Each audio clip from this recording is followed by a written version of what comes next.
श्री गुरु पायी ठेव श्री गुरु सारिका श्री गुरु सारिका असता पाठी राखा श्री गुरु सारिका असता पाठी राखा इतरांच्या लेखा कोण करी राजयाची कांता काय भीक मागे राजयाची कांता काय भीक मागे मनाची आजोगे सिद्धी पावे कल्पतरो तळवटी जो कोणी बैसला कल्पतरो तळवटी जो कोणी बैसला काय उणे त्याला सांगा जोजी श्री गुरु सारिका असता पाठी राखा श्री गुरु सारिका असता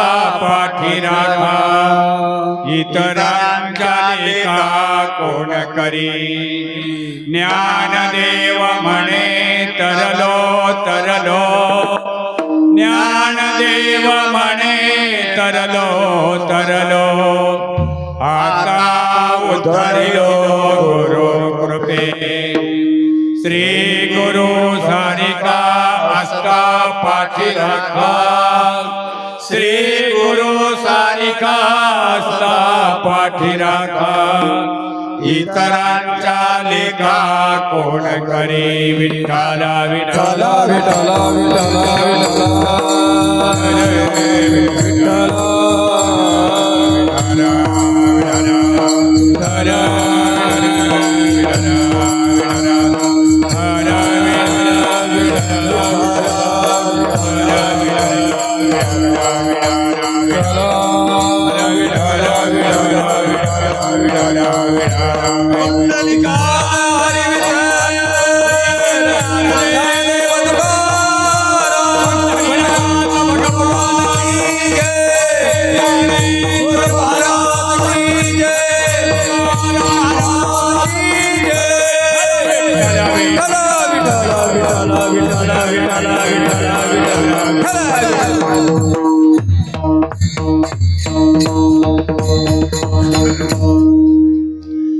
गलद्दान गंडम मिलादुंगखंडम चलचारुशुंडम जगत्कान शौंडम लतात्रंतकांडम विपद्भंगचंडम शिवप्रेमपिंडम भजे वक्रतुंडम महायोगपीठे तटे भीमरत्या वरं पुंडरीकाय दातुं मुनीन्द्रे समागततिष्ठन्तु मानन्दकन्दं परब्रह्मलिङ्गं भजे पाण्डुरङ्गं पाण्डुरङ्ग करु प्रथम नमः पाण्डुरङ्ग करु प्रथम करो प्रथम नमः पांडुरंग करो प्रथम नमः पांडुरंग करो प्रथम नमः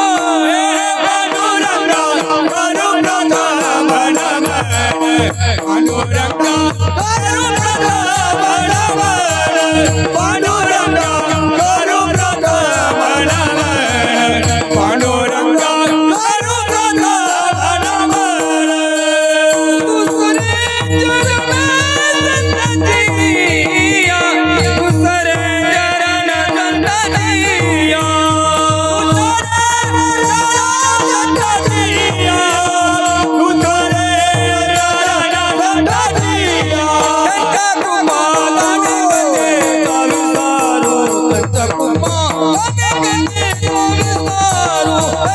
कृपा अनेक देता विंदारो त्यांच्या कृपा अनेक देता विंदारो त्यांच्या कृपा अनेक देता विंदारो त्यांच्या कृपा अनेक देता विंदारो त्यांच्या कृपा अनेक देता विंदारो त्यांच्या कृपा अनेक देता विंदारो हे त्यांच्या कृपा अनेक देता विंदारो बाबाजी सद्गुरुदास तुका बाबाजी सद्गुरुदास तुका त्यांच्या कृपा अनेक देता विंदारो बाबाजी सद्गुरुदास तुका बाबाजी सद्गुरुदास तुका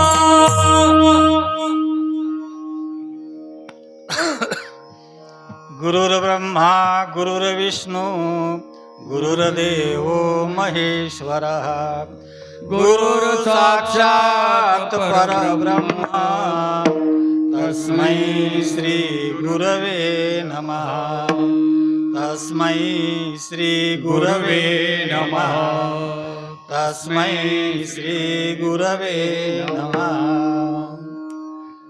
श्री गुरु सारिखा असता पाठीराखा इतरांच्या लेखा कोण करी राजयाची कांता काय भीक मागे मनाची आजोगे सिद्धी पावे धर्मधन समन्वित परमार्थ परायण भाविक सज्जन हो प्रस्तुत आपला हा गुरुभोजनाचा कार्यक्रम 31व्या वर्षामध्ये पदार्पण करीत आहे आणि हा कार्यक्रम ज्यांच्या पुढ्यात ज्यांच्या द्वारात ज्यांच्या अंगणात होतो आहे असे असणारे हरिहर महाराज यांना साष्टांग प्रणिपात करून ज्या गुरुभोजनाच्या अनुषंगाने आपण केलेली पत्रिका आहे ना या पत्रिकेलाच वंदन केलं तर सगळ्यांनाच वंदन झाल्यासारखं होईल विठ्ठल विठ्ठल विठ्ठल विठ्ठल विठ्ठल हो आमच्या गुरुवर्यांनी घालून दिलेली ही परंपरा हा धडा हे ध्येय आमच्या समोर ठेवलेलं असताना आम्ही आज मोठ्या शितापीनं 31व्या वर्षामध्ये पदार्पण केलेलं आहे. बघा आपल्या हिंदुस्थानामध्ये बहुधा असंच असतं की प्रारंभ करायला फार गर्दी असते. प्रारंभ करताना फार हे होतं जसं एखाद्या ठिकाणी नवीनच सप्ताह सुरू करायचा झाला ना तर काय नाही फक्त 10-20 लोक एकत्र यावे लागतात. थोडीफार वर्गणी जमा झाली म्हणजे सप्ताहाला सुरुवात झाली आरंभ झाला प्रारंभ झाला. पण तो सप्ताह पुढच्या वर्षापासून नंतर पुढे जो होतो ना त्यावेळेला 10-20 लोकांचीच गरज नसते त्यांच्या मिळालेल्या पैशाचीच गरज नसते तर तिथं पुढे श्रद्धा आणि भावाची गरज असते. विठ्ठल विठ्ठल विठ्ठल विठ्ठल विठ्ठल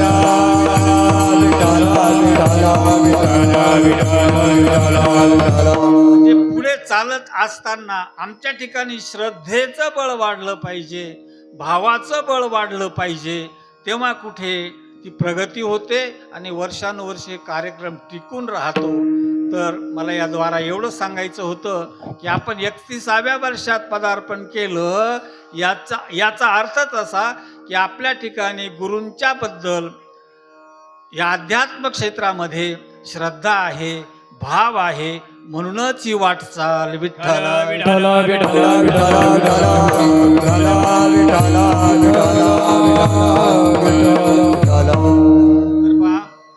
आज म्हणून सेवेसाठी घेतलेला जो अभंग आहे हा अभंग ज्ञानी यांचे राजे असणारे ज्ञानोबा राय यांचा त्यांच्या गुरूंच्या बद्दल कृतज्ञता व्यक्त करणारा आणि त्यांची महती गाणारा गुरूंच्या ठिकाणी काय विशेषता असते हे याचं गमक या अभंगामधून आहे. विठ्ठल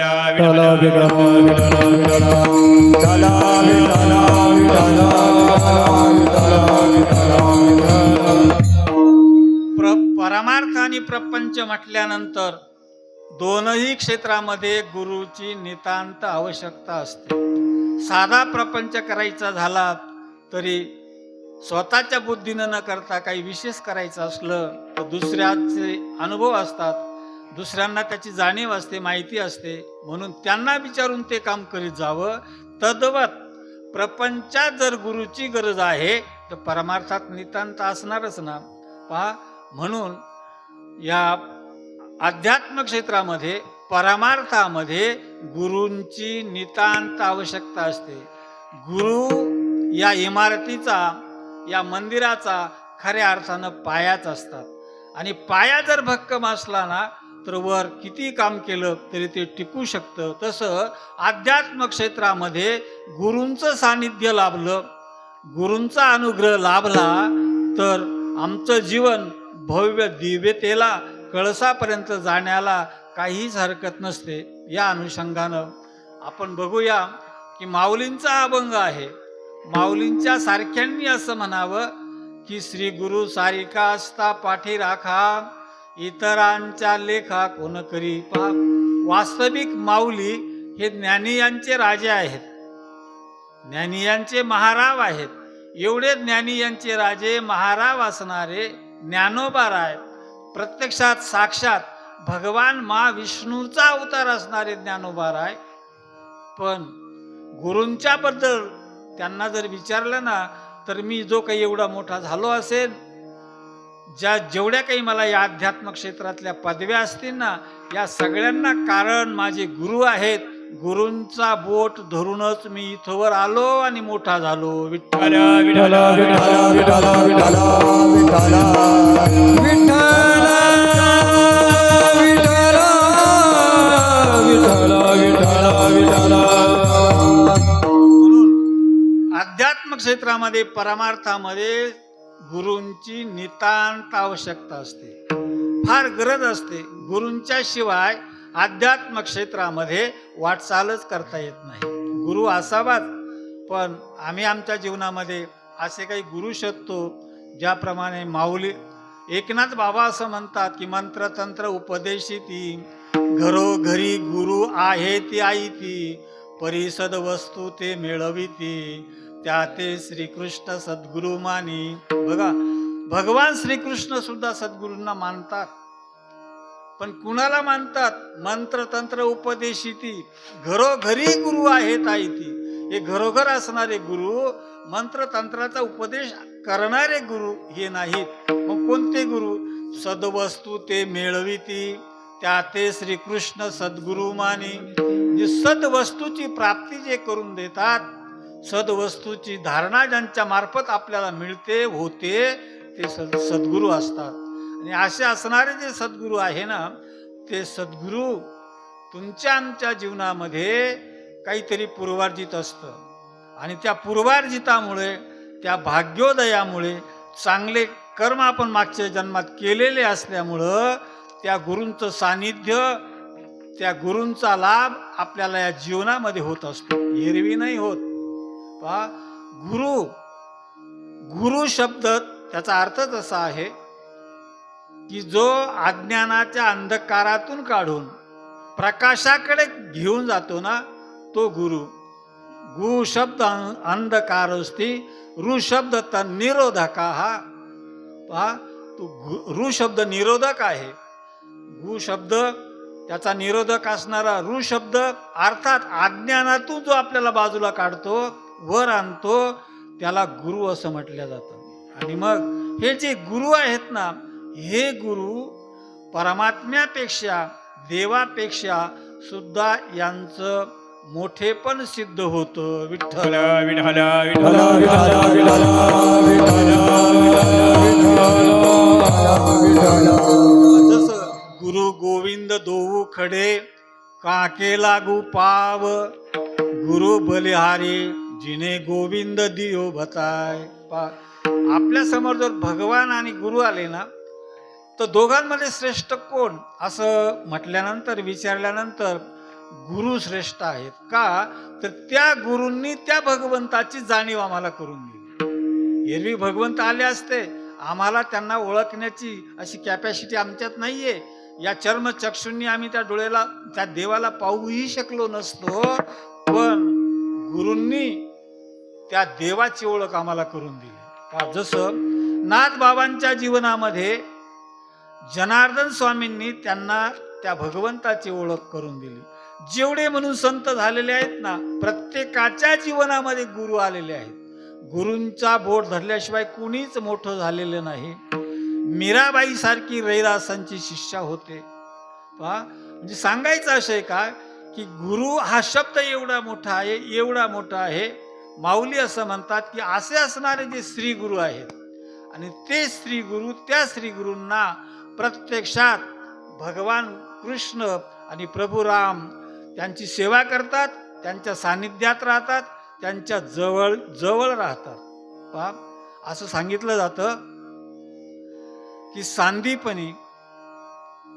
सांदीपनीचे असणारे जे गुरु होते, सांदीपनीचे गुरु, तर सांदीपनी गुरूंच्या सेवेत सतत हजर राहायचे. सतत हजर राहायचे याचा अर्थ काय? गुरूंचा शब्द खालीच पडू देत नव्हते. म्हणजे पहा, शिष्याच्या जीवनामध्ये गुरूंची आज्ञा शिरसावध्य मानणं ही सेवा आहे. यापेक्षा श्रेष्ठ सेवा नाही कोणती.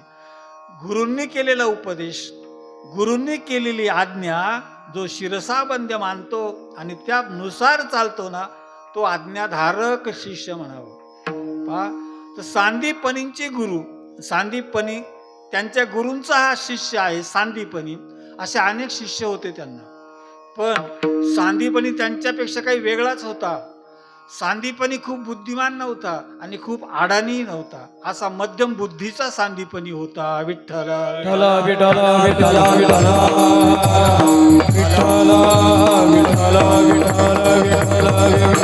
विठ्ठल विठ्ठल विठ्ठल विठ्ठल. हा सांदीपनी गुरूंची सेवा करीत असताना एवढा अज्ञात होता, एवढा अज्ञात होता. गुरूंनी एकदा सांगितलं, सगळे शिष्य होते, सांदीपनीला बोलवले, सांदीपनी इकडे ये. आला सांदीपनी. काय गुरुजी? काही नाही, ते पोरं विहिरीत टाकून दे म्हणे उचलून. असं म्हटल्यावर आपण कोणत्या गुरुचं ऐकू?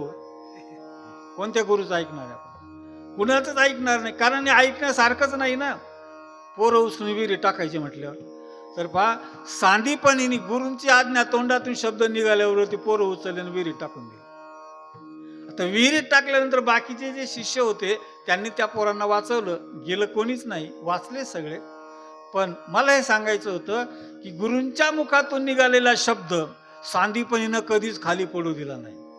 आम्ही गुरूंचं ऐकतो, पण वर्षाने, 1.5 वर्षाने, 2 वर्षाने, 6 महिन्याने, कधीतरी आमच्या सोयीला येईल तेव्हा. म्हणजे बा, याच्यामध्ये काय होतं, गुरूंचा शब्द ज्या वेळेला बाहेर पडतो ना, त्या शब्दाची पावर असते, जी ताकद असते, ती 1-1.5 वर्षांना 2-4 महिन्याने नसते.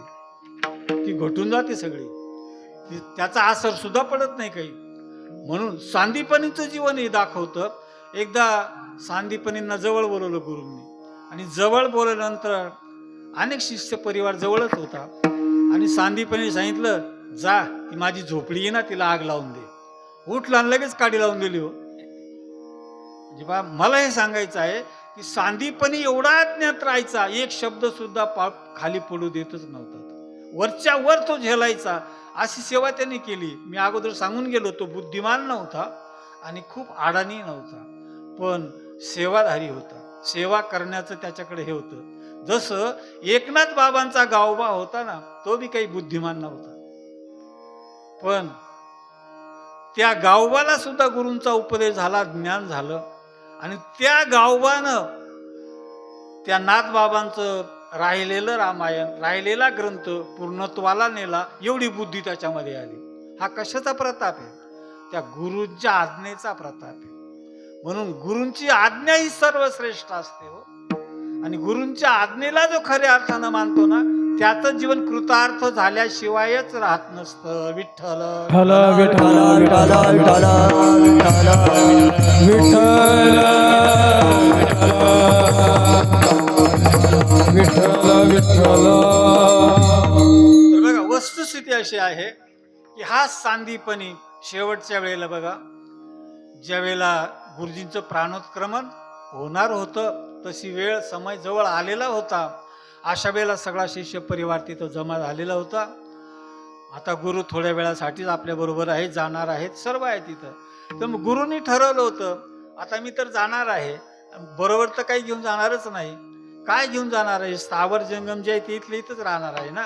मग गुरुजींनी काय केलं, एका शिष्याला कमंडलू दिला, एकाला आसन दिलं, एकाला छाटी दिली, अजून कोणाकोणाला जे त्यांच्याकडे जे असेल ना ते सगळं वाटलं. त्यांनी काहीच ठेवलं नाही. जवळ गुरूंनी काही ठेवलंच नाही, सगळं वाटून दिलं शिष्यांना. आता गुरु एकदम जसं निष्काम ज्याला म्हणतो, ज्याच्याकडे काहीच राहिलं नाही, पूर्णत्व ज्याचं गेलं आणि निव्वळ एक त्या देहामध्ये तो जीवात्मा एवढंच फक्त राहिलं. अशा वेळेला, शेवटच्या वेळेला हा सांदीपनी तिथं आला गुरूंच्या जवळ. तर सांदीपनी तिथं आल्यानंतर सांदीपनीला गुरूंनी पाहिलं. सांदीपनी, तू एवढ्या उशिरा आलास, बघ तुला देण्यासाठी माझ्याकडे तर काहीच राहिलं नाही. जे काही होतं माझ्याकडं, माळा बिळा, आसनं वगैरे, ग्रंथ वगैरे जे असेल ना ते सगळं मी देऊन टाकलं. तुला देण्यासाठी माझ्याकडे काहीच नाही. सांदीपनी, तुला मी एक सांगतो की तुझ्या जीवनामध्ये तू देवाचा गुरु होशील. बघा, गुरूंचा आशीर्वाद घ्या. गुरूंनीच सांगितलं सांदीपनीला, हे सांदीपनी, बाकीचं द्यायला काहीच नाही माझ्याकडं, पण मी तुला असा आशीर्वाद देतो की तू देवाचा गुरु होशील. तर म्हणून कृष्णे सांदीपन गुरु केला कृष्ण सांदीपने गुरु केला, कृष्ण सांदीपने गुरु केला. परब्रह्म राम वसिष्ठ शरण,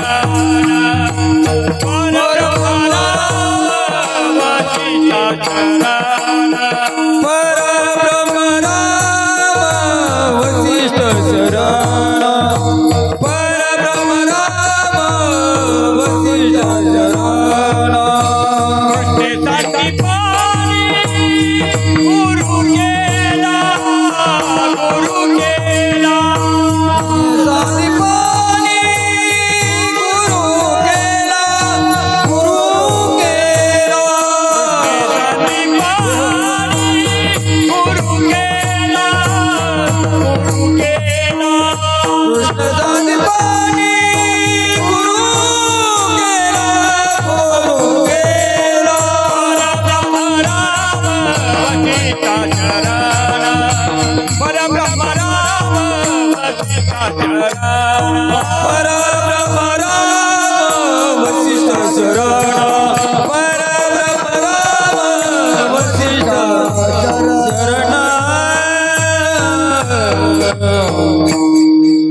परब्रह्म राम वसिष्ठा शरण, कृष्णे सांदीपन गुरु केला. बघा, कृष्णाला त्या सांदीपनीचं शिष्यत्व पत्करावं लागलं. हा गुरूंचाच आशीर्वाद होता. त्याने पहा, शिष्यत्वही असं पत्करलं त्यांनी. शिष्य भाव वेगळा असतो आणि शिष्यत्व वेगळं असतं. शिष्य आणि शिष्यत्व, गुरु आणि गुरुत्व याच्यात फरक असतो.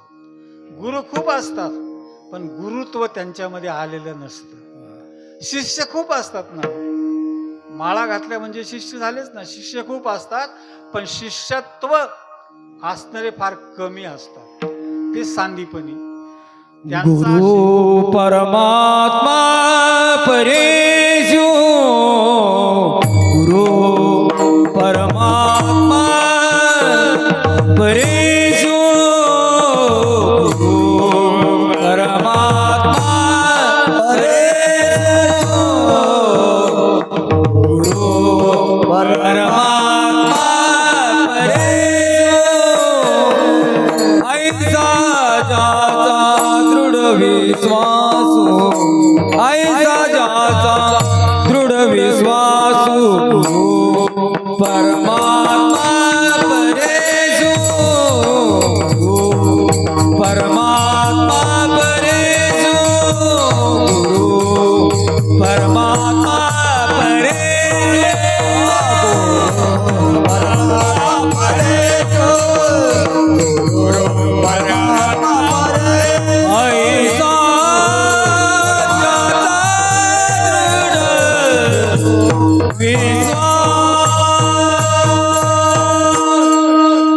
गुरु परमात्मा परेशु. गुरु परब्रह्मच आहे, साक्षात असे असणारा हा भगवान गुरु सर्वश्रेष्ठ असणारे गुरु आहेत. तर पास मी आपल्याला हे सांगत होतो की कृष्णे सांदीपन गुरु केला. कृष्णाच्या भाग्यामध्ये, कृष्णाच्या जीवनामध्ये सांदीपनीसारखा गुरु त्यांना लाभला.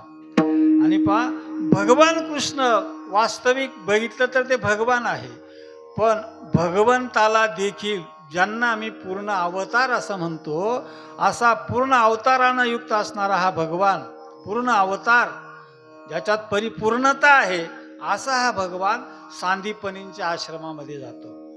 बघा, एकटा नाही जात तो. जाताना बलराम दादा बरोबर असतो आणि सुदामा बरोबर असतो. हे तिघं एका वेळेला त्या गुरूंच्या आश्रमात गेलेले आहेत. आता त्यावेळची आश्रम पद्धती काही वेगळीच होती. जंगलात राहणं, तिथं झोपड्या बनवणं, त्या ठिकाणचं वातावरणच एवढं प्रसन्न आणि मंगलदायक होतं.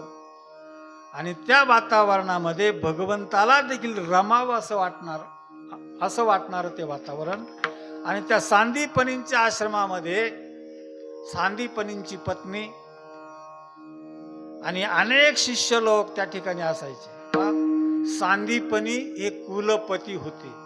आजही कुलपती आहेत, पण त्यावेळच्या कुलपतीमध्ये आजच्या कुलपतीमध्ये व्याख्येमध्ये अंतर आहे. कुलगुरू म्हणून सारखेच आहे, पण त्यावेळेला जो 60,000 शिष्यांना फी न घेता शिकवतो त्याला कुलगुरू म्हणायचे. आता कुठं बसली व्याख्या? आता नाही बसत. तर पहा, वस्तुस्थिती अशी आहे की सांदीपनीचा एवढं मोठं त्यांचं धारिष्ट्य होतं, एवढं मोठं कर्तृत्व होतं, एवढे मोठे होते सांदीपनी की 60,000 विद्यार्थ्यांना फी न घेता शिकवत होते. आणि त्या आश्रमामध्ये, सांदीपनींच्या आश्रमात, हा भगवान बलराम आणि सुदामा आले. आता बघा, हा शिष्य म्हणून आला ना, तर शिष्य झाला. तो शिष्य झाल्यानंतर शिष्यत्व पत्करला कृष्णाने, आणि कृष्णानं शिष्यत्व पत्करल्यानंतर सगळ्यांना सांगायचं, अरे आपण आश्रमात आहोत, लवकर उठलं पाहिजे, सगळी सेवा गुरूंनी न सांगता केली पाहिजे ना. ते सांगून मग आपण करायचं, याच्यात काय विशेष आहे? आपल्यालाही कळतं ना कुठं साफसफाई करायची किंवा कुठं काय अडचण आहे. सगळी कामं कृष्ण सगळ्यांना सांगून करून घ्यायचं स्वतः. म्हणजे शिष्यत्व भाव त्याच्यात असा उद्दीपित झाला, निर्माण झाला, आणि तो स्वतः सगळी कामं करायचा.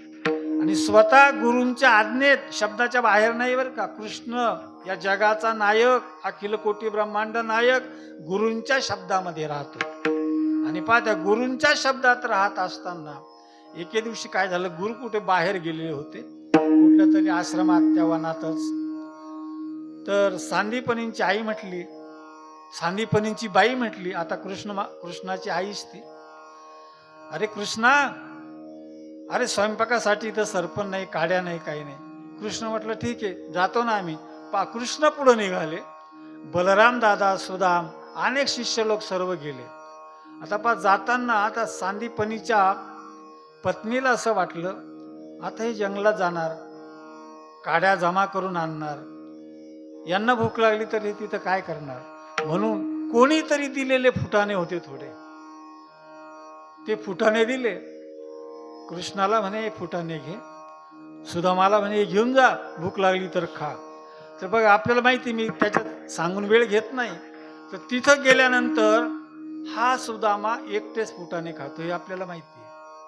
देवाला देत नाही, एकटाच फुटाणे खातो. तर एकटाच फुटाणे खातो.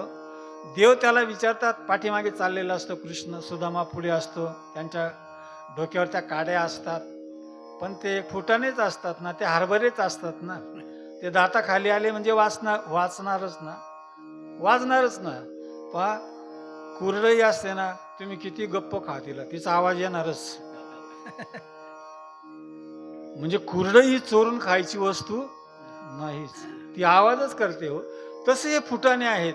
तर हे फुटाणे त्याच्या दाताखाली वाजले. कृष्ण म्हटला, सुदामा काय खातोस रे? काही नाही रे म्हणे, थंडीची एवढी वाजली मला, त्या थंडीने दात हुडहुड करताय म्हणे. तर ठीक आहे.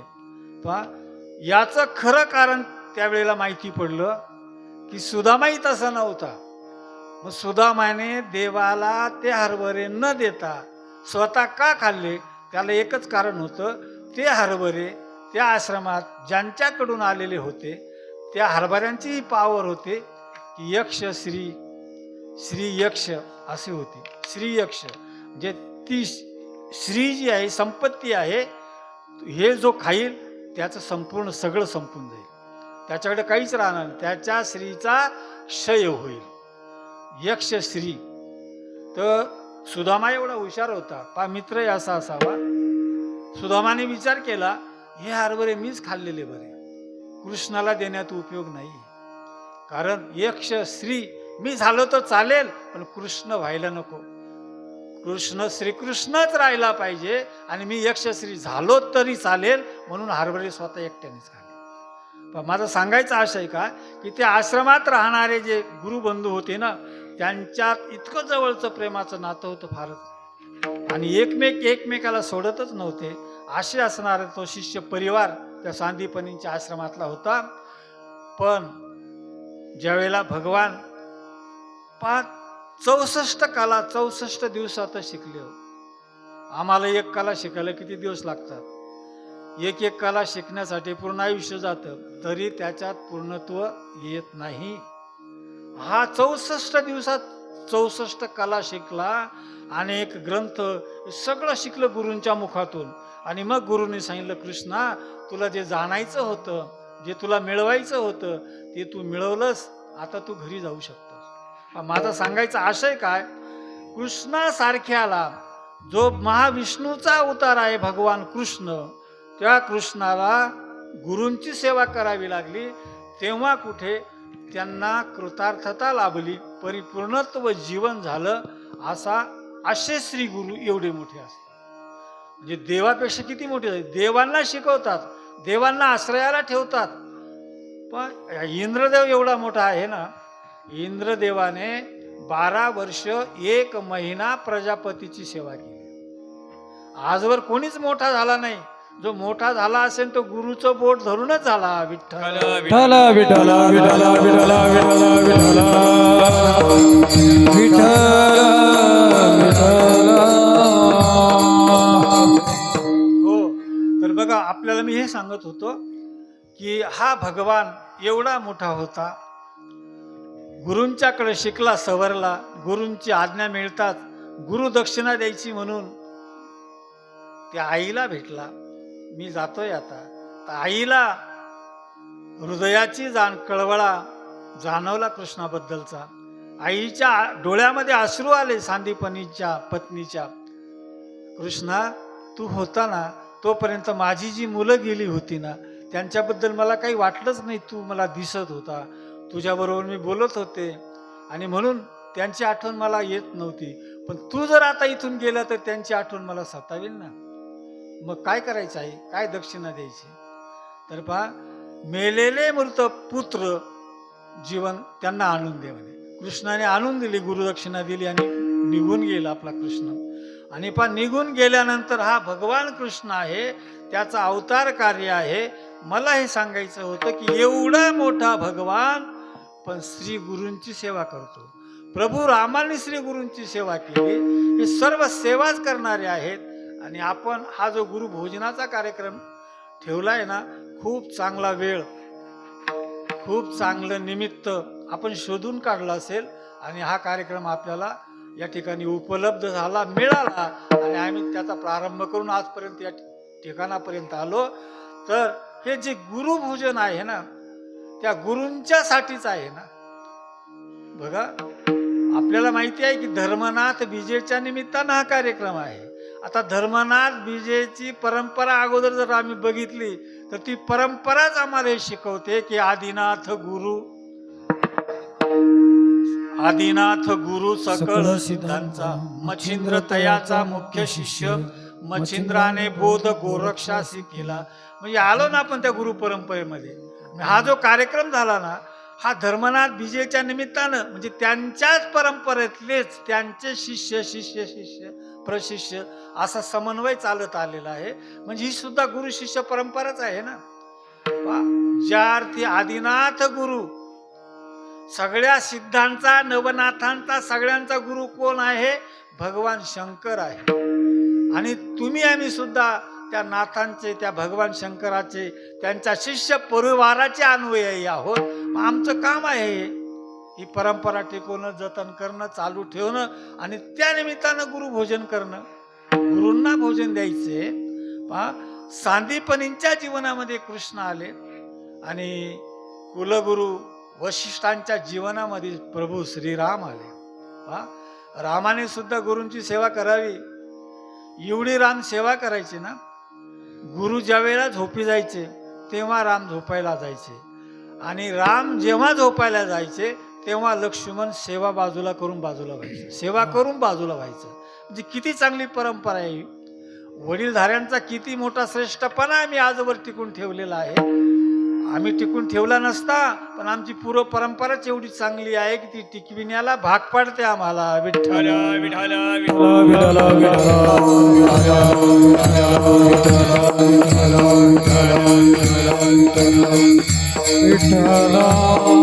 म्हणून सगळ्यांना एवढा मोठा देवांचा देव, देवांचा राजा, ज्याला देवेंद्र म्हणतात, देवेंद्र असा असणारा हा देवाचा इंद्र, देवेंद्र राजा आहे देवांचा. पण त्याला प्रजापतीकडे 1 वर्ष 1 महिना गुरुसेवा करावी लागली. ही पूर्वीची परंपरा आपल्याकडे चालत आली. गुरूंची सेवा करावीच लागते. त्यावेळेला पहिले तर फार दिवस सेवा करावी लागायची. या इंद्राने 12 वर्ष 1 महिना केली. अनेक ऋषीमुनींनी केली. धौम्य ऋषींच्या आश्रमात अरुणी सारखे जेवढे होते ना, तेवढ्यांनी गुरूंची खूप सेवा केली. पहा, असं करता करता हा सेवेचा कालावधी 1200 वर्षापासून 12 वर्षावर आला. 12 वर्षापासून 12 महिन्यावर आला. 12 महिने तरी गुरुची सेवा करा. पहा, गुरुत्व आणि शिष्यत्व तभी पक्का माना जाता है जब इतने दिन तक सेवा उनसे हाथों से हुई है. पहा, म्हणजे 12 वर्ष 12 महिने तरी गुरु आणि शिष्यत्वाचा संबंध असला पाहिजे. गुरूंना हा शिष्य होण्याच्या लायक आहे का याची जाण होते आणि शिष्याला हे गुरु करण्याच्या लायक आहे की नाही याची जाण होते. म्हणजे 1 वर्षाचा कालावधी होता. नंतर तो घटून काही दिवसावर आला. तो घटून पहा, असा काही इमर्जन्सी काळ येतो, आणीबाणीचा काळ येतो ना, त्यावेळेला थोड्या वेळात गुरु शिष्याचं नातं निर्माण होतं. तुम्ही म्हणाला असं कसं काय, एवढ्या दिवसावरून कसं काय एवढे कमी वेळामध्ये? हो, कारण जिथं इमर्जन्सी काळ असतो, ज्याला आपण आणीबाणी म्हणतो, त्या काळात फार कमी वेळामध्ये गुरु शिष्यत्वाचं नातं निर्माण होतं. जसं कसं झालं हे नातं, केव्हा झालं तर पहा, भगवान श्रीकृष्ण, ज्या श्रीकृष्णानं सांदीपनीची सेवा केली तो भगवान कृष्ण आणि त्यांचा शिष्य अर्जुन, ही आणीबाणी त्यांची त्यावेळची. त्याला इमर्जन्सी काल म्हणतात. युद्धभूमीमध्ये उपदेश केला ना, पहा, तो केव्हा केला? अगोदर केला नाही कृष्णाने उपदेश. तो करायला कृष्णाला भाग तेव्हा पडलं की ज्या वेळेला हा अर्जुन म्हणतोय, देवा शिष्यस्तेहम शाधी माम त्वा प्रपन्नम. हे भगवान, मी तुमचा शिष्य झालोय. पहा, शिष्य शिष्य म्हटल्यानंतर त्याच्यावर शासन करता येतं. आज शाळेतल्या शिक्षकांना विद्यार्थ्यावर शासन करता येत नाही, पण पहिलं असंच होतं, छडी वाजे. आता तसं नाही, आता सगळं वेगळंच आहे. पण या वेळेला शिष्य या शब्दाचाच अर्थ असा आहे तर त्याच्यावर शासन करता येतं. मग हा म्हणतोय, देवा मी तुमचा शिष्य झालो ना, आता शिष्यस्तेहम शाधिमाम त्वाम प्रपन्नम. हे भगवंता, मी तुमचा शिष्य झालो, आता तुम्ही शाधिमाम, मला शासन करू शकता. असं ज्या वेळेला अर्जुन म्हटला ना, अर्जुनानं जेव्हा असं शिष्यत्व पत्करलं ना, तेव्हा कुठे देवाने गीता सांगायला सुरुवात केली. ते अगोदर नाही. आणि बघा, देवाने त्यावेळेला गीता सांगितली, ती गीता अर्जुनाने ऐकली. आणि म्हणून गुरु शिष्य म्हटल्यानंतर कृष्ण अर्जुन आठवतात. गुरु शिष्य म्हटल्यानंतर माऊली आणि निवृत्तीनाथ महाराज आठवतात.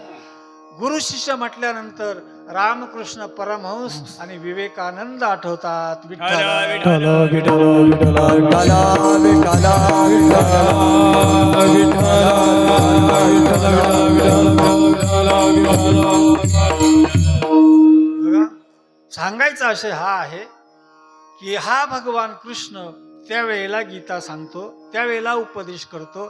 एरवी हा भगवान कृष्ण कृष्णम वंदे जगद्गुरु, जगताचा गुरु आहे. तुम्ही आम्ही जगतातच राहतो ना, का जगाच्या बाहेर राहतो आपण? जगातच राहतो आपण. मग जगात जर आम्ही राहतो तर कृष्ण आमचा गुरु आहेच ना. कृष्ण वंदे जगद्गुरु, ते जगद्गुरु म्हटल्यानंतर आम्ही त्यांचे शिष्य आहोतच. आम्ही या जगतातच राहतो म्हणून त्यांचं शिष्यत्व आम्ही पत्करलं पाहिजे. आता अर्जुनानं शिष्यत्व पत्करलं आणि शिष्यत्व पत्करल्यानंतर अर्जुनाला त्या गुरूंचा जो बोध मिळाला ना, तो अर्जुनाच्या ठिकाणी यथोचित उतरला. ज्याप्रमाणे एकनाथ बाबा म्हणतात, बोधपुत्र निर्माण झाला तेव्हा बोधपुत्र निर्माण झाला भक्ती बहीण म्हातारी मरून गेली तेव्हा मरून गेले जेव्हा भक्ती बहीण धावणे आली गावा. भक्ती बहीण धावणे आली गावा. आता संध्या मी कैसी करू जेव्हा झाली संध्या संदेह माझा गेला, झाली संध्या संदेह माझा गेला. आता संध्या करून जेव्हा झाली संध्या संदेह माझा गेला.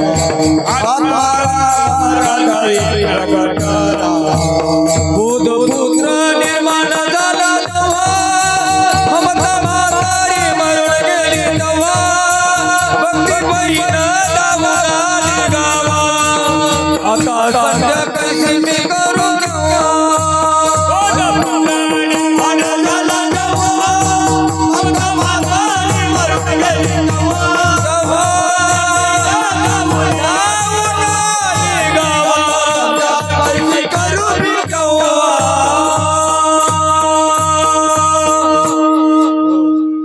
गुरूंच्याकडून बोध निर्माण होतो शिष्याला. आणि बोध उद्दीपित होणं, बोध उद्दीपित करून घेणे हे तर शिष्याचं काम असतं ना. मग जर त्याच्या ठिकाणी बोधच निर्माण झाला नाही तर काय उपयोग त्याचा.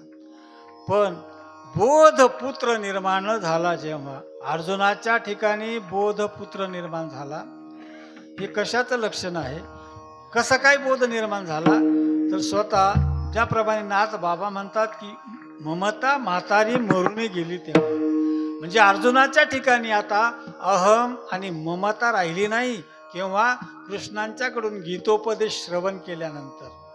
आणि तो मोह राहिला नाही, ममता राहिली नाही. म्हणजे अर्जुनाच्या ठिकाणची अवस्था अशी झाली, अहम ममतेच्या लवड सवडी, मातेनं पवतीची बापुडी, जन्म मरणाची धुथडी ढोळते ठेली, मी आणि माझे विसरले जयाचे अंतःकरण. ज्याचा अंतःकरण मी आणि माझं विसरलं ना, अर्जुनाने स्वतः कबुली दिली अशी, नष्टो मोह स्मृतिर्लब्ध्वा त्वत्प्रसादान्मयाच्युत स्थितोस्मि गत संदेह करिष्ये वचनं तव. हे देवा, आता तुम्ही जे सांगाल ना ते मी करेल. का? आता का करेल तू?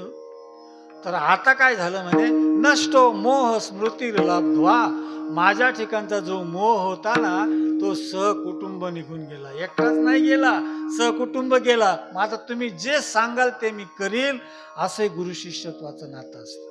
पहा, म्हणजे भगवान कृष्ण आणि अर्जुनाच्या मध्ये असं नातं निर्माण झालं. तेव्हा गीता भगवंताच्या मुखारविंदातून श्रवली.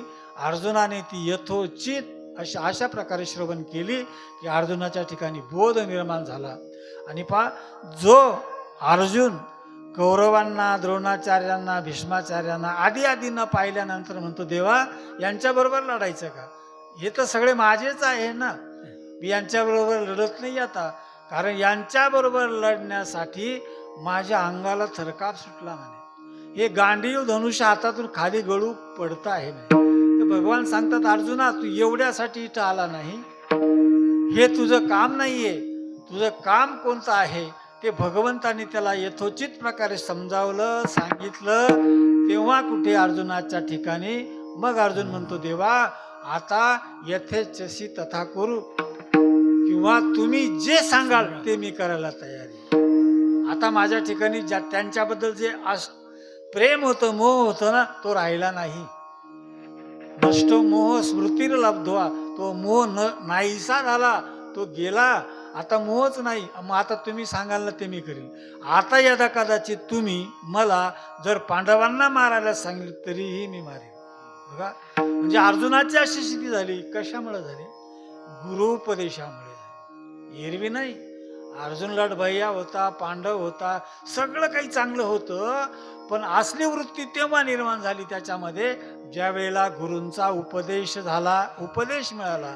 म्हणजे गुरूंच्याकडून मिळालेला उपदेश यथोचित प्रकारे त्याने श्रवण केला, अंतरंगामध्ये अंतःकरणात साठवला, त्याचा हा परिपाक आहे.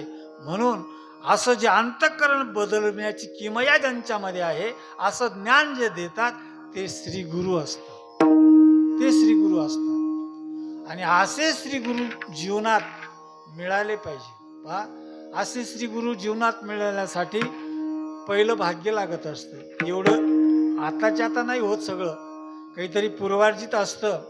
आणि त्या पूर्व पुण्याईमुळे जन्मोजन्मीचे संचित गुरुपायी जडले चित्त, ते तो सोडिल्या न सुटे, प्रेमतंतू तो न तुटे. नाथबाबांचं म्हणणं आहे असं. गुरूंच्या जवळकीचा संबंध निर्माण करण्यासाठी त्याला पुण्य लागतं ना. जसं अनंत पुण्य कोट्यानी कोटी, तसं गुरूंचं सानिध्य मिळविण्यासाठी पूर्व पुण्याई लागते. त्या पुण्याईने त्यांची भेट होते. आणि मग असं ती भेट आम्हाला झालेली आहे आमच्या गुरूंच्या बद्दल. बघा, श्री गुरु आहेत, सद्गुरू आहेत. बघा, ज्यांनी आम्हाला वाट दाखवली, रस्ता दाखवला, त्या वाटेने आम्ही जातो आहोत. आणि म्हणून ते श्री गुरु आहेत. श्री गुरूंचं काम श्री गुरूंनी केलेलं आहे. आता आपलं काम आहे, आपण काय करायचं ते. विठ्ठल विठ्ठल विठ्ठल विठ्ठल विठ्ठल विठ्ठल.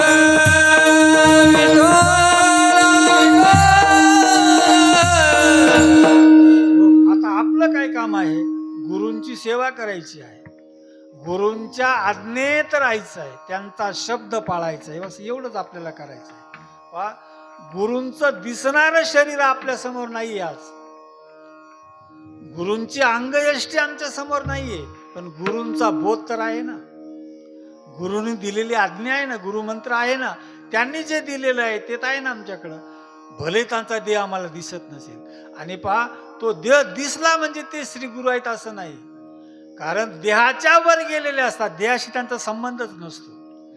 ज्याला आपण देह तादात्म्य सोडलेले म्हणतो ना, असे सद्गुरू असतात, श्री गुरु असतात.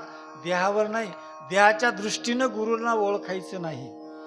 गुरूंचं जे आत जे असतं ना, तेच गुरु असतं ना. गुरु या शब्दाचाच अर्थ असा होतो की जे लहान नाहीत, मोठे आहेत. लघु आणि गुरु याच्यामधला जो गुरु आहे, म्हणजे तो लघु नाही, ते गुरु आहेत. गुरु आहेत ते मोठे आहेत, व्यापक आहेत, सगळीकडे आहेत. ते शरीराच्या संबंधानच ते युक्त आहे असं नाही. शरीराच्या बाहेर सुद्धा ते आहे ना. जसा भगवान जळीस्थळी भरलेला असतो ना, तर गुरु हे सुद्धा एक व्यापक असं तत्व आहे, व्यापक तत्व आहे. आणि त्या व्यापक तत्वाची आज्ञेत आपण राहायचंय. त्यांनी केलेला बोध आम्ही आमच्या जीवनात आणायचा आहे. आणि असं आम्ही केलं तर काही अंशी आम्ही शिष्यत्व पत्करलं, एरवी नाही. शिष्य होणं एवढं सोपं नाही आहे. मी आपल्याला एखाद्या वेळी दृष्टांत सांगितलं असेल. शिष्यत्व मिळवणं, शिष्यभाव मिळवणं, त्या स्टेजवर जाणं एवढं सोपं नसतं. कारण गुरूंची सेवा करणं, त्यांच्या आज्ञेत राहणं एवढं सोपं नाही. बघा, त्या शबरीनं त्या मतंग ऋषींची सेवा केली. त्या मतंग ऋषीची सेवा केली, इतक्या दिवस सेवा केली, पण मतंग ऋषीला सुद्धा माहिती नाही की कोण ही सेवा करते. त्या आश्रमातल्या कोणालाच माहिती नव्हतं एवढ्या पहाटे उठून झाडलोट कोण करतं, पंपा सरोवरपर्यंत जाणारा रस्ता कोण हे करतं, रोज यज्ञाला लागणाऱ्या समिधा इथं आणून कोण ठेवतं. एक दिवशी गुरूंना शंका आली, मतंग ऋषींना. त्यांनी विचारलं, का रे पोरांनो, सगळा परिवार होता मोठा त्यांचा, शिष्य परिवार. सगळ्यांना बोलवलं, का रे एवढी सेवा कोण करतो? मी ज्या वेळेला उठतो सकाळी पहाटे ब्रह्ममुहूर्तावर, त्यावेळेला सगळं झालेलं असतं. कोण करतं तुमच्यापैकी? तो म्हणतो, गुरुजी मी नाही. खरं तरी बोलत होते, कमीत कमी करीत नव्हते, पण खरं तर बोलत होते. पण बघा, वस्तुस्थिती अशी असते. आज अशी काही कामं असली ना, फोटो काढायला सगळ्यांच्या पुढं असतात. जो प्रत्यक्षात त्या झाडाचा खड्डा खणतो ना, तो कुठंतरी बाजूला राहतो आणि फोटो काढणारे दुसरेच असतात सगळे. तसं या मतंग ऋषीच्या आश्रमामध्ये जेवढे शिष्य होते ना, कोणालाच ते माहिती नाही कोण हे काम करतं. मग गुरूंनी सांगितलं, उद्या सांगा मला, जागे राहा, कोण हे करतं, बघू द्या तरी मला. तर पहा, काही शिष्य जागे राहिल्यानंतर त्यांच्या लक्षात आलं की एक बाई आहे अशी, आणि ती सकाळच्या वेळेला हा रस्ता साफ करते. तिनं त्या काड्या हे सगळं आणून ठेवलेले आहे, हे सगळं तिनं केलेलं आहे. तिच्याकडे गेले, ए तू कोण? नाही म्हणे, सेवा करते म्हणे. नाही, आमच्या गुरुकडे चाल म्हणे. आता मतंग ऋषीकडे घेऊन गेल्यानंतर बघा, त्या मतंग ऋषीकडे घेऊन गेल्यानंतर शबरीला भीती वाटत होती. शबरी आहे, स्त्री आहे, आणि त्यावेळेला आश्रमामध्ये राहता येत नव्हतं बघा. आणि या आश्रमात मी राहिले, मी दोषी आहे आणि मी चांगली नाहीये. अति अधमते नारी. बघा कसा शब्द प्रयोग केला आहे, अधमते अति नारी. अधमते नारी म्हणजे एवढी अधम आहे मी. काय म्हणतात गुरु, काही नाही. गेली पहा मतंग ऋषींच्याकडे. त्या शिष्याने सांगितलं की गुरुजी, ही कोण स्त्री आहे, ही करते सगळी सेवा. तर पहा, विचारलं, तू कोण बाळा तू कोण आहेस? म्हणे, मी शबरी आहे, मी भिल्लीन आहे. तू इथं कशी आली? तिनं इत्यंभूत ते सांगितलं गुरुजींना. गुरुजींनी सांगितलं, बघ, असं काही समजायचं नाही, आश्रमात तुला राहता येत नाही म्हणून. आजपासून आश्रमात राहा, इथं सेवा कर, इथंच खानपान तुझं सगळं असेल, कुठं जायचं नाही. आणि बघ, मी तुला मंत्र देतो म्हणे एक, त्या मंत्राचा जप कर. आता कोणता मंत्र दिला तिला? काय असा अवघड, खूप मोठा, लांबलचक असा मंत्र दिलाच नाही. शबरीला मंत्र दिला. कोणता मंत्र दिला? ज्या मंत्राचं भगवान महादेव भजन करतात तो मंत्र दिला. कोणता मंत्र?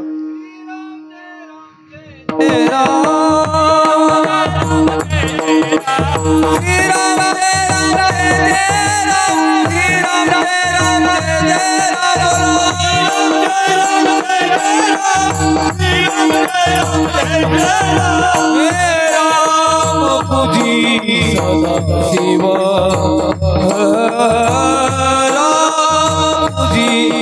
सदा शिव भजन करी महादेव महादेव भजन करी महादेव भजन करी महादेव भजन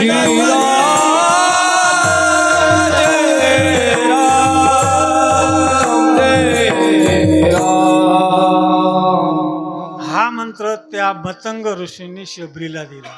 हे शबरी, मी मंत्र देतोय, राम राम म्हण. पहा, राम राम म्हणते ती शबरी. आणि पुन्हा गुरु म्हणतात तिला, हे शबरी, या मंत्राचा जप कर तू. या मंत्राच्या जपानं प्रभुराम तुला भेटायला इथं येतील. कुठली पावर आहे होई? राम राम भजन कर, तो राम या ठिकाणी तुला भेटायला येईल म्हणे. तुम्हाला आम्हाला देवाला भेटायला जावं लागतं, तरी देव आमच्याकडे पाहत नाही.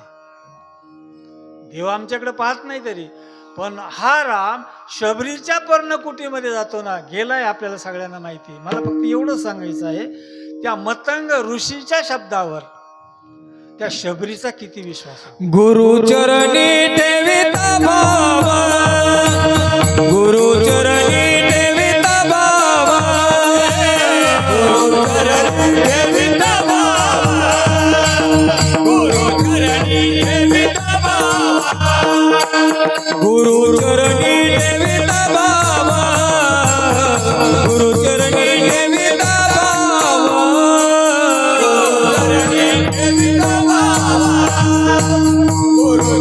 ठेविता आंब्या भेट देवा, भेट देवा, भेट देवा. म्हणून गुरु बजावे, म्हणून गुरु बजावे.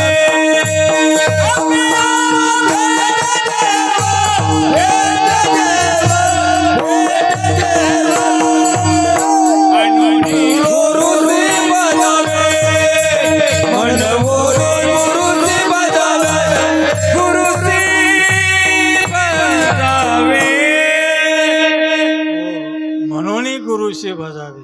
पहा गुरु चरणी ठेविता भाव आपे आप भेटे देव. पहा गुरु चरणावर अशी गाढ श्रद्धा निष्ठा जर असली ना, देव भेटतो ना, देव येऊन भेटतो. पहा म्हणजे गुरूंच्या पायावर आम्ही श्रद्धा ठेवली तर देव भेटतो. सद्गुरु वाचोनी सापडे ना चोया, धरावे ते पाया दियानी, धरावे ते पाया दियानी. सद्गुरु वाचोनी सापडे ना चोया, धरावे ते पाया दियानी, धरावे ते पाया.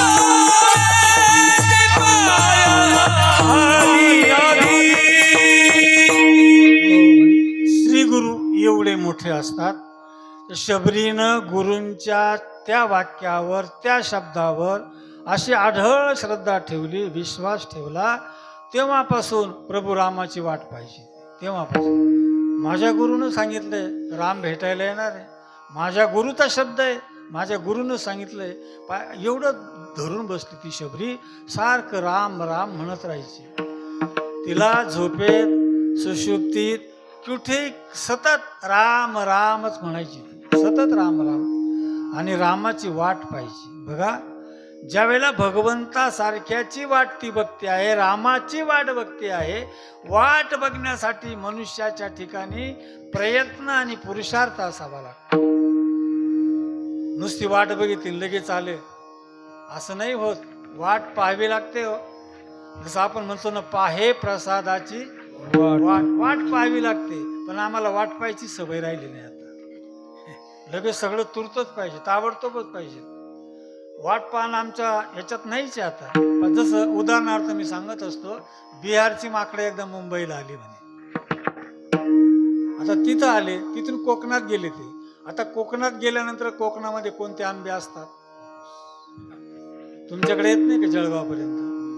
कोकणातले आंबे इकडे येत नाही. कोणते आंबे असतात? हापूस आंबे असतात ना. अजून कोणते असतील नवीन? ते आंबे येतात. एवढे गोड असतात ते आंबे, फार गोड असतात. आता बिहारचे होते, तिकडे गेले त्यावेळेला त्या आंब्यांना आंबे आलेले होते. आणि ते आंबे एवढे गोड होते, या माकडांनी तोडले.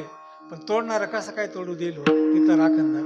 पण यांच्या हाती एक एक लागलं, पळाले घेऊन खाल्ले. एवढे गोड लागले त्यांना, एवढे गोड लागले ते आंबे. अरे म्हणे आपल्याकडे नाहीचे म्हणे एवढे गोड आंबे, इथंच एवढे गोड आंबे. मग आपण काय केलं पाहिजे तेव्हा आपल्याला आंबे खायला मिळतील? तर मग त्यांनी विचारलं त्या तिथं रखवालदार होतो त्याला, का हो एवढे ही आंबे येतात, याला काय काय करावं लागतं म्हणे. काही नाही म्हणे, या आंब्याच्या कोई येत ना, या लावायच्या असतात म्हणे. या लावल्यानंतर याचा वृक्ष तयार होतो म्हणे, झाड होतं, त्याला फळं येतात, ती फळं अशीच गोड लागतात म्हणे. असं करावं लागेल का? मग आम्हाला या कोई तिकडे घेऊन जाता येतील काय आंब्याच्या? म्हणे हा काही हरकत नाही, घेऊन जाऊ शकता म्हणते. आता हे घेऊन गेले. आणि घेऊन गेल्यानंतर त्या बिहारमध्ये गेल्यानंतर त्यांनी काय केलं, त्या गयाच्या काही अंतरावर, त्या शहराच्या अंतरावर अशी झाडी, त्या झाडीवर राहायचे. आता तिथं त्यांनी काय केलं, अशा हातानेच थोडे थोडे खड्डे केले, त्याच्यात त्या कोळी टाकल्या आणि सगळे अशा हात लावून बसले चौकडून. कुठं? कोळी लावल्या तिथं, आंबा लावला तिथं, सगळे असेच बसले. आता वानर असेच बसणार. आता चौकडून बसले ते, एकमेकाकडे पाहिजे, हात इकडे लावला का इकडे लावायचे, असं चाललं बराच वेळ गेला. मग म्हणायला लागले, का रे अजून आंबे आहे ना, अजून आंबे आहे ना. एक म्हणतो नाही रे, उकरून बघावं लागेल म्हणे. त्याने उकरलं. आता त्याला काहीच झालं नाही, त्याला कोयच टाकलेली होती. कसं काही हो त्याला? तेव्हा का आपल्याला फसवलं का त्याने? कुठं याला आंबे होऊ राहिले, कुठं काय होऊ राहिलं? अरे तुम्ही एवढे, शेवटी तुम्ही माकडच ना, वाट पाहायला पाहिजे ना, वाट. कोय लावल्यानंतर वाट पाहायला पाहिजे ना, पण वाट पाहणंच नाही. मला हे सांगायचं होतं, शबरीनी 10,000 वर्ष वाट पाहिली. एक न 2 दिवस नाही, किती 10,000 वर्ष वाट पाहिली. तुम्ही आम्ही एवढा दम धरू का? हे कसलं काय खरं याच्यामध्ये? घ्या सोडून, व्हा बाजूला. आम्ही ताबडतोब बाजूला झालो असतो, सोडून दिलं असतं. काही खरं नाही याच्यामध्ये. पण शबरीची श्रद्धा अशी 10,000 वर्षापर्यंत हटली नाही. एवढी गाढ श्रद्धा होती, दृढ श्रद्धा होती, तर भगवान प्रभू रामांना तिथं जावंच लागलं. माझा सांगायचा आशय काय, की मतंग ऋषी किती मोठे श्रीगुरु आहेत. मग असे असणारे जे श्रीगुरु असतात ना, ते श्रीगुरूच असतात. आणि पहा, या प्रस्तुतच्या अभंगातून माऊलींना हे सांगायचं आहे की माझे गुरु कमी नाहीत. निवृत्ती दादा कमी नाही. त्यांचं नावच निवृत्ती आहे. त्यांचं नाव निवृत्ती आहे. पहा, त्यांचं नाव निवृत्ती म्हणून ते निवृत्तच आहे ना, कशातच लिंपित नाही. निवृत्त आहे, सगळ्यातून निवृत्त आहे. आणि निवृत्ती दादा माझे गुरु आहेत. आणि बघा, निवृत्ती दादा गुरु आहेत. ज्या वेळेला माऊली ज्ञानेश्वरी लिहायला बसलेले असतात, ज्ञानेश्वरी लिहित असताना सुरुवातीला काही थोडंफार केलं असेल, गणपतीचं नमन आधी कुणाचं नमन, पण नंतर माऊलींनी सतत गुरूंचंच नमन केलं. गुरूंचंच एवढं व्याख्यान आहे ज्ञानेश्वरीमध्ये खूप. बघा, आचार्योपासनम हा एक शब्द आहे एका श्लोकामध्ये सुरुवातीला. तो आचार्योपासन म्हणजे गुरूंच्या बद्दल त्यांनी ओव्याची ओव्या लिहून टाकले, ओव्याची ओव्या लिहून टाकल्या. त्यावेळेला नाथ बाबा त्या दादांना, निवृत्तीनाथांना म्हणावं लागलं, अरे तू गीता सांगायला लागला का हे काय करतोय तू? म्हणजे गुरूंचं एवढं वर्णन करायला लागलं तू. तुझ्या पुढचा जो विषय होता तो बाजूला राहिला. गुरु गुरु गुरुचा गुरु असे गुरु तसे, गुरूंचंच वर्णन लावलं ते. हो म्हणे. बोलता बोलता मी भरकटलो, बाजूला गेलो. पण माझ्या भरकटण्यामध्ये सुद्धा अर्थ आहे म्हणे. काय अर्थ आहे? ज्या वेळेला मी असं गुरूंच्या नावाने होतो ना, मग गुरु मला सांगतात, अरे तू भरकटला बघ, इकडं गीतेवर सांग. मला गीता सांगायला उत्स्फूर्त भावना निर्माण होते, बुद्धी निर्माण होते, आणि मी पुढं गीतेची वाटचाल करतो. सांगायचा आशय फक्त एवढा की ज्ञानियांचे राजे असणारे हे ज्ञानराजे, ही माऊली जगाची माऊली, आणि ती माऊली त्या निवृत्तीदादांचं शिष्यत्व असं पत्करतात. त्यांना अशा गुरुच्या ठिकाणी ते असं मानतात. एवढी त्यांची आढळ श्रद्धा निष्ठा आहे. आणि अशा गुरूंच्या बद्दल त्यांना कृतज्ञतेचा ढेकर येतो. ज्यांना हा कृतज्ञतेचा ढेकर आला आहे, जे खऱ्या अर्थानं गुरूंना गुरुस्थानी मानून बसता आहेत, असे माऊली अभंगाच्या प्रथम चरणात श्री गुरु सारिका पाठी राखा,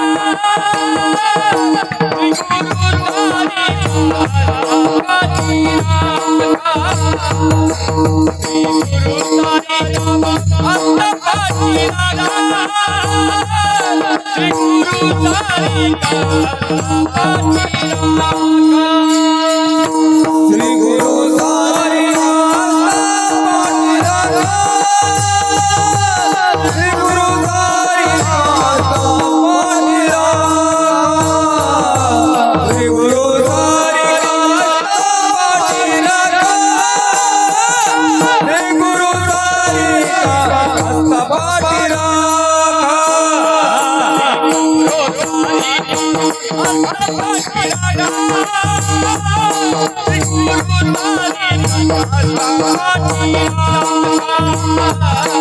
श्री गुरु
रे गुरु सारी का पाठी राखा श्री गुरु सारी का पाठी राखा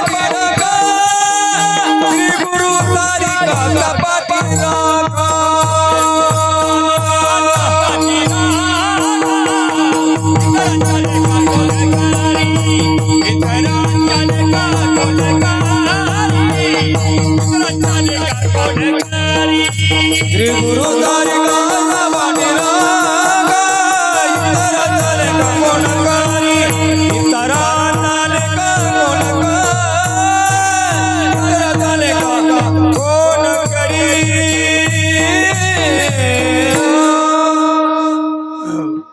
माऊली म्हणतात की श्री गुरु सारिखा असता पाठी राखा इतरांच्या लेखा कोण करी. पहा, जीवनामध्ये परमार्थ करीत असताना अध्यात्मात पडल्यानंतर श्री गुरूंसारखा असता पाठी राखा. श्री गुरूंसारखा पाठी राखा जर असला ना बाकीच्यांची काही गरजच नसते. बाकीच्यांची म्हणजे कोणाची गरज नसते.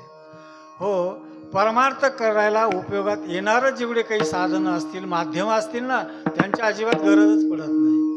फक्त एक श्री गुरु पाहिजे. श्री गुरु सारिका असता पाठी राखा. गुरूंच्या सारखा जर पाठी राखा असला तर बाकीच्यांची गरज नाही. बाकीच्यांची म्हणजे इथं वेदशास्त्र जाणीतले आगमी पूर्ण ज्ञान झाले परी राहिले ते वेगळेची. इतर म्हणजे कोण? इतर वेदशास्त्र पुराण हे बाकी सगळं योग याग तपे केली जयाने आमुपे हे सगळी जी साधनं आहेत ना या साधनांची गरजच नाही. यांचा लेखाजोखा करायलाच काम उरत नाही ना. यांचा लेखा कोण करील? हे लेखा करण्यासारखेच नाही. का नाही? गुरुसारखे पाठीराखे आहे म्हणून. एवढा मोठा पाठ राखण करणारा जर मिळाला त्या बाकीच्या किरकोळांची काहीच गरज नाही. गुरु हे श्रेष्ठ दैवत आहे. गुरु हा संत कुळीचा राजा आहे. संत कुळीचा राजा आहे. आणि बघा एक श्री गुरु आमच्या पाठीराखे असल्यानंतर तुम्हाला वेदाध्ययन करायची गरज नाही. योग याग बाकीचे जी 6 शास्त्र आहेत त्यांची गरज नाही. फक्त गुरुच पाहिजे. आणि म्हणून माऊलींना हे ध्वनित करायचं आहे, कोणी कितीही साधनं केले काहीही केलं पण एक जर गुरूंची कृपा नसली तर त्या साधनांना फल नाही. जसं ज्या वेळेला माळी खूप मोठी बाग लावतो, अनेक प्रकारची फुलं फळं झाडं त्या ठिकाणी असतात, पण जर वसंताचंच आगमन झालं नाही तर त्याला फुलं येतील का?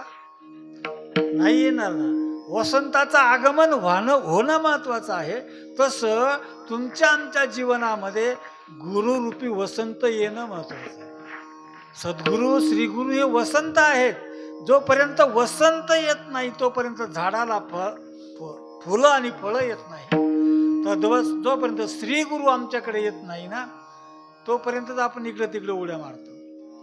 आणि श्री गुरु आल्यानंतर खऱ्या अर्थाने आम्ही स्थितप्रज्ञ होतो, शांत होतो, स्थिर होतो. आणि मग कुणाचीच आशा आमच्या ठिकाणी उद्भवत नाही आणि राहतही नाही. विठ्ठल विठ्ठल विठ्ठल विठ्ठल विठ्ठल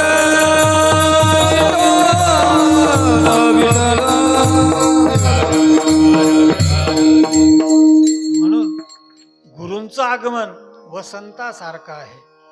जीवनामध्ये जसा वसंत यावा, सद्गुरू रूपी वसंत यावा.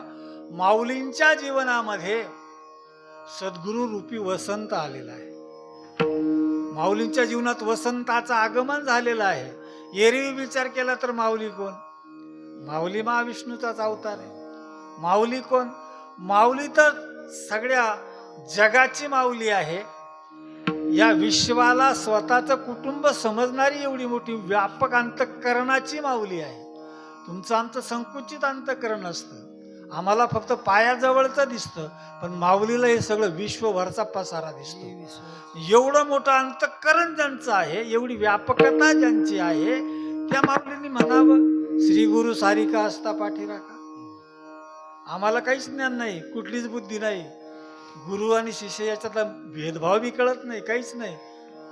हे एवढे व्यापक ज्ञान सगळं काही त्यांच्याकडं आहे. हा विश्वाचा पसारा जाणणारा हे सगळं असताना सुद्धा गुरूंच्या बद्दल किती त्यांची श्रद्धा आहे, गाढ विश्वास आहे. आणि गुरूंच्या शिवाय अन्य कुणालाही ते मानायला तयार नाही. श्री गुरु सारिका कुणालाच मानित नाही गुरु सारखं. श्री गुरु सारिका असता पाठी राखा, इतरांच्या लेखा कोण करी. पहा, इतर हे सगळं आलं लाक्षणिक त्याच्यामध्ये. सर्व मोठा भूभाग आला, सगळी वेद शास्त्र पुराण जे काही असेल ते सगळं त्यांचा लेखा जोखाच करायचं नाही. तर पहा, माऊलींना असं वाटलं की सर्वसामान्य जनांना ते दृष्टांताच्या माध्यमातून आपण समजावून द्यायचा प्रयत्न करू. म्हणून या दुसऱ्या चरणामधून एक दृष्टांताच्या साह्यानं समजावतात, सांगतात. राजियाची कांता हो, काय भीक मागे. राजियाची कांता काय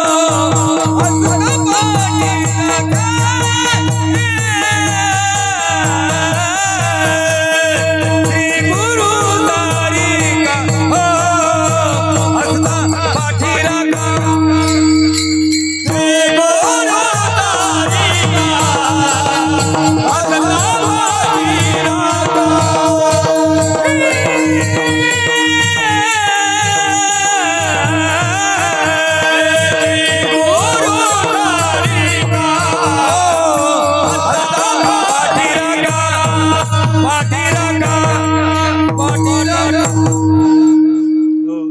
माऊली दृष्टांताच्या द्वारा आपल्याला समजावतात, सांगताय की माऊली म्हणते राजयाची कांता काय भीक मागे. बाई, मी थोडक्यात सांगतोय, वेळ झालेला आहे. आणि राजयाची कांता काय भीक मागे. जो सार्वभौम राजा आहे त्याची पत्नी कधी भीक मागेल का? नाही ना, कारण तो सार्वभौम राजा आहे. तिला सगळं जिथल्या तिथं म्हणता बरोबर, मनात येता बरोबर सगळं तिला उपलब्धच होतं ना. राजयाची कांता काय भीक मागे, मनाच्या जोगे सिद्धी पावे. मनात आलं ते तिला प्राप्त होतं. तद्वत त्यांना हे सांगायचं आहे, ज्याप्रमाणे राजाच्या राणीला सगळं जाग्यावर मिळतं, तिच्या मनात जे आलं ते पूर्ण होतं, सगळं मिळतं, तिला भीक मागायची पाळी नसते. तसं श्री गुरु ज्यांच्या पाठीराखा असतो त्यांना कुठे भीक मागायची पाळी नसते. म्हणजे राजाची राणी जशी असते ना, तसं श्री गुरु ज्यांचा पाठीराखा झाला आहे, एवढी महत्ता त्यामध्ये आहे. पुन्हा माऊलींना असं वाटलं हा दृष्टांत जरा कमी वाटत असेल, म्हणून तिसऱ्या चरणात पुन्हा एक दृष्टांत देऊन सांगतात. कल्पतरु तळवाटी जो कोणी बैसाला, कल्पतरु तळवाटी जो कोणी बैसाला, कल्पतरु तळवाटी जो कोणी बैसाला, कल्पतरु तळवाटी जो कोणी बैसाला, कल्पतरु तळवाटी जो कोणी बैसाला, कल्पतरु तळवाटी जो कोणी बैसाला, कल्पतरु तळवाटी जो कोणी बैसाला, कल्पतरु तळवाटी जो कोणी बैसाला. एवढे झाला सांगा तो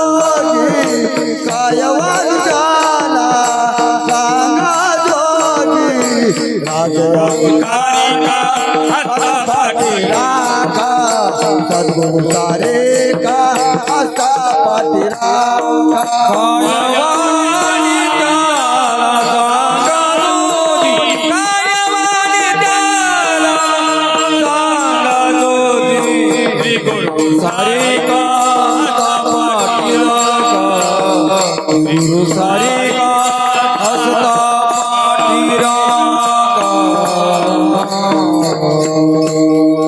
हो माऊली म्हणते की कल्पतरू तळवटी जो कोणी बैसला काय वा उणे त्याला सांगा जोजी. हा जो कल्पवृक्षाखाली बसलेला आहे, कल्पवृक्षांचे काही इथे हे नाही एवढे, पहा कल्पवृक्षाचं झाडच असं असतं की त्या खाली जो बसला मनात जी कल्पना आली ती लगेच पूर्ण होते, वेळच लागत नाही. आपल्याला ते दृष्टांत माहिती आहे, मी सांगून वेळ घेत नाही, फक्त एवढं सांगतो की कल्पवृक्ष असा आहे की तुमच्या मनात जसा कल्प आला, जशी कल्पना आली, जसं तुमची हे निर्माण झालं ना, सगळं तिथं पुरवणारा कल्पवृक्ष असतो. मग त्या कल्पवृक्षाखाली बसणाऱ्याला कसलीच कमतरता नसते, फक्त चांगले विचार येणंच तिथं महत्वाचं असतं. जर त्यांनी वाईट कल्पना केली तर वाईटच तिथं होतं, कारण तो कल्पवृक्ष आहे. तद्वत श्री गुरु त्या कल्पवृक्षासारखे आहे. तुम्ही तुमच्या जीवनामध्ये अशी सद्धारणा ठेवा, सद्विचार ठेवा. त्यामुळं तो कल्पवृक्ष तर कमी आहे, तो दृष्टांत म्हणून दिला आहे, पण सिद्धांत आहे की श्री गुरूंसारखा पाठीराख मिळणं दुर्लभ आहे. पण माझ्या जीवनात माऊली म्हणते की माझ्या जीवनात श्री गुरु सारिका असता पाठीराखा. पण त्यांना पाठीराख्याची गरज आहे की नाही तो भाग वेगळा, पण त्यांनी असं म्हणण्याचा उद्देश हा आहे की तुम्ही आम्ही शिकावं म्हणून, तुमच्या आमच्याकडं तो ओघवता पाढा यावा म्हणून श्री गुरु सारिका असता पाठीराखा इतरांच्या लेखा कोण करी. वेळ झाला, सगळ्यांनी एकदा भजन करा. विठोबा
माऊली अभंगातून शेवटी असं म्हणतायत की ज्ञानदेव म्हणे तरलो तरलो आता उद्धरिलो गुरुकृपे. बघा, माऊलींना उद्धरून जाण्यासाठी गुरु कृपेची आवश्यकता आहे. माऊली सारख्यांना बरं का, माऊलींना उद्धरून जाण्यासाठी ते म्हणतात मी तरलो उद्धरलो, पण केव्हा गुरु कृपा झाली तेव्हा. किती गुरु कृपा श्रेष्ठ आहे की माऊलींच्या सारख्यांचा त्या तारणारे होतात, त्यांचा उद्धार करणारे होतात. माऊलींना हे ध्वनित करायचं आहे की तुमचं आमचं जीवन जे आहे ना, तुम्ही आम्ही उद्धरलो पाहिजे, तरलो पाहिजे. बघा, आज तरलो आणि उद्धरलो जवळजवळ सारख्या अर्थाचे शब्द आहे, पण थोडासा फरक आहे. थोडासा फरक असा, एखादा खाली बुडाला ना, बुडालेल्याला वर काढणं उद्धरणं आहे, बुडालेल्याला वर काढणं उद्धरणं आहे. आता वर आलेला जो आहे ना, त्याला या तीरावरून त्या तीरापर्यंत नेऊन पोहोचवणं हे तरणं आहे, उद्धरणं आणि तरणं. आता जे सत्व रज तम, जे रज तमानं असे बुडलेले आहेत, बुडालेले आहेत. खूप मोठा विस्तार आहे याचा. या रजतम गुणाच्या योगानं जे बुडालेले आहेत, ते गुरुमाऊली काय करते, बुडालेल्याला उद्धरते, वर काढते. आता वर आलेले जे असतात ना, ते सात्विक गुणात आलेले आहेत, अर्थात मुमुक्षु झालेले आहेत, जिज्ञासू झालेले आहेत. त्यांना तरण्यासाठी या तीरावरून त्या तीरापर्यंत पोहोचवतात. हे तरण आहे त्यांचं. त्याच्यातून तरण आहे. कशातून तरण आहे? या भवसागरातून तरण आहे. भवसागर आहे या.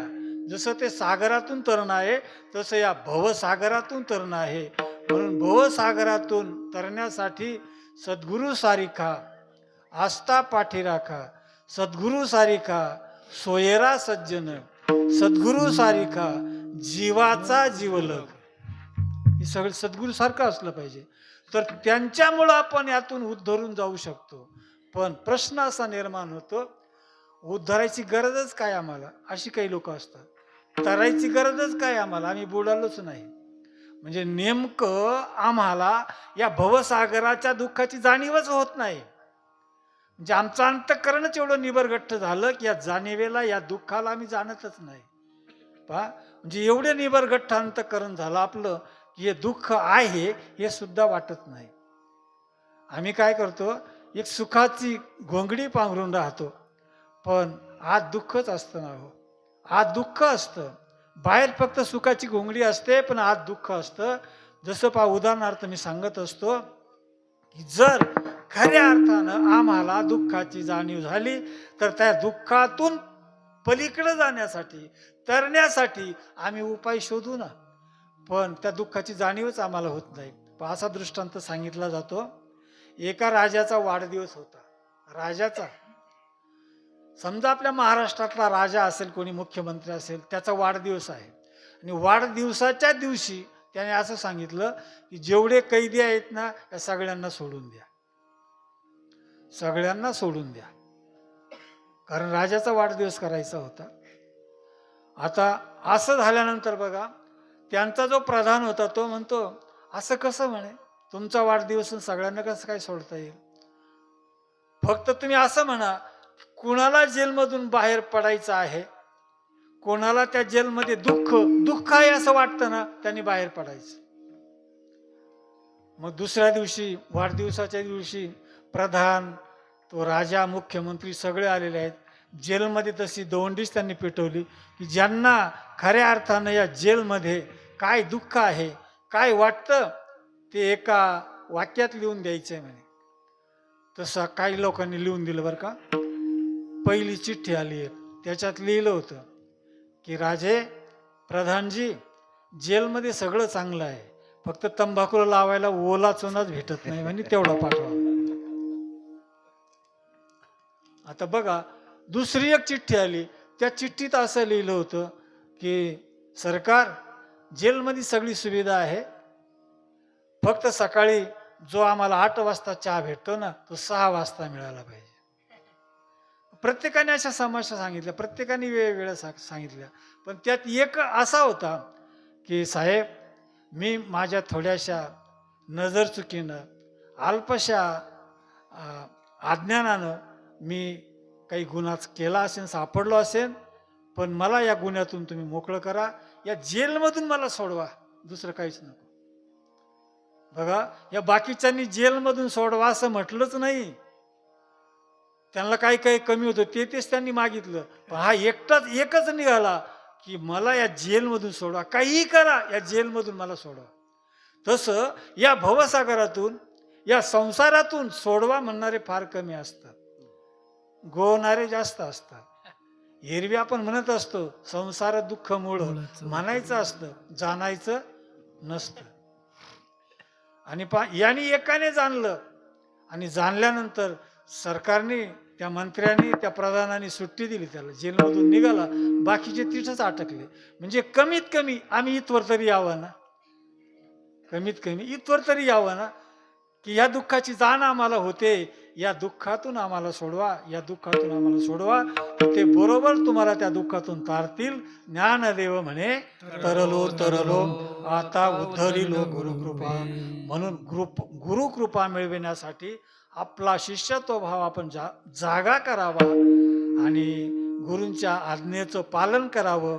एवढंच मी या ठिकाणी विदित करतो. माझं हे छोटंसं अल्पसं वाक्पुष्प सद्गुरू हरिहरजी बाबा सद्गुरुदेवांच्या चरणी समर्पित करतो आणि या कीर्तन सेवेला विराम देतो. ज्ञानेश्वर माऊली ज्ञानराज माऊली ज्ञानराज माऊली ज्ञानेश्वर माऊली ज्ञानराज माऊली ज्ञानेश्वर माऊली